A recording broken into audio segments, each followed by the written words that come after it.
Rage on that beat, going crazy.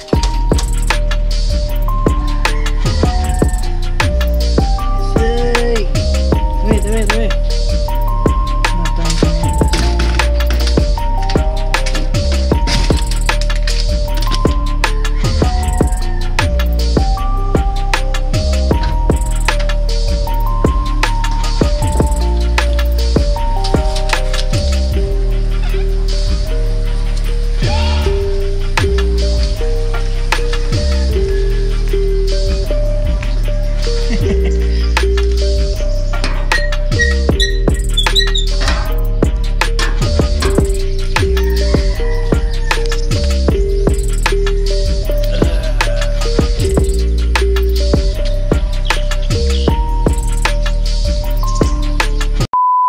So yun no, what's up sa inyo mga katambay.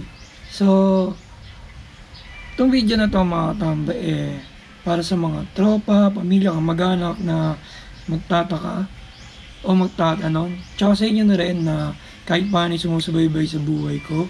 So yun, umuwi na ako ng Pilipinas at hindi na ako babalik.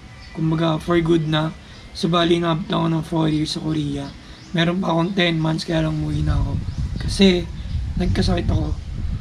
So nagkasakit ako ng high blood. Pero bago naman ako umuwi, pinag-isipan ko siyang maigi. Tsaka halos samban na rin ako hindi napasok. Kasi hindi na kinakaya ng sistema ng katawan ko yung sakit ko. So medyo natakot na rin ako lalo na pag umatake siya. Medyo tamang hinala na ako. Tsaka sinasamahan na siya ng stress kaya nag-decision na ako umuwi. Medyo mabigat sa akin decision na yun kasi syempre naman, hirap ng buhay natin dito ngayon sa Pilipinas. Pero syempre, hindi man tayo uwi nang hindi tayo handa na kahit paano may naipon naman. So, kaya yun, baka sakali na lang uli ako dito sa Pilipinas. Kasi nung nasa Korea talaga ako talagang hirap na ako na tingin umatake yung high blood ko. Talagang pati yung puso ko bumibis yung pintig, tapos ilang beses na ako nagpa-hospital. Kaya nag-decision na umuwi. Medyo mahirap, pero ganun talaga. Kailangan mamili. Kasi kung mag-stay pa ako doon, feeling ko talagang hindi rin ako gagaling. Kasi ilang beses na ako nagpadala sa hospital. Wala naman nangyayari. Tinga ngayon, na nakauwi ako ito, medyo okay na ako. Although may onting hilo pa, dahil papahinga lang ako. Tapos, yun. Siguro, business or kung anong maitinda, ganun. Basta, gusto ko lang magpasalamat sa asawa ko, syempre, sa pangunawa. Alam ko, mabigat din sa yung decision na yan, pero kung mag-alala, syempre, hindi rin ako papayag na ganun lang din mawala yung pinaghirapan ko sa Korea. At gusto ko lang din magpasalamat sa tropa ko sa Korea, lalo na yung kasama ko sa bahay, kay Mark, tsaka kay Ruel. Maraming salamat sa inyo, pre, kahit paano, hindi nyo ako pinabayaan, kayo naging pamilya ko dyan. Salamat sa inyong dalawa ni Mark.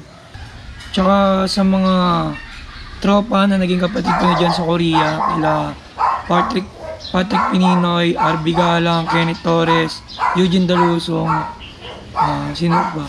Kay Dolpo, yan mga pre, salamat sa inyo pre. Tsaka kay Mark Luna, yun.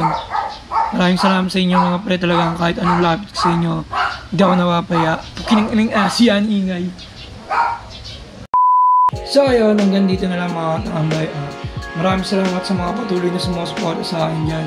Sana supportahin niyo pa rin ako kahit dito na ako sa Pilipinas mag-vlog. At yun, hindi niyo kalimutan mag-subscribe kasi lalo na ngayon malaking tulong sa kanya kasi nandito na ako sa Pilipinas. So hanggang dito na lang. Hanggang sa muli. Peace!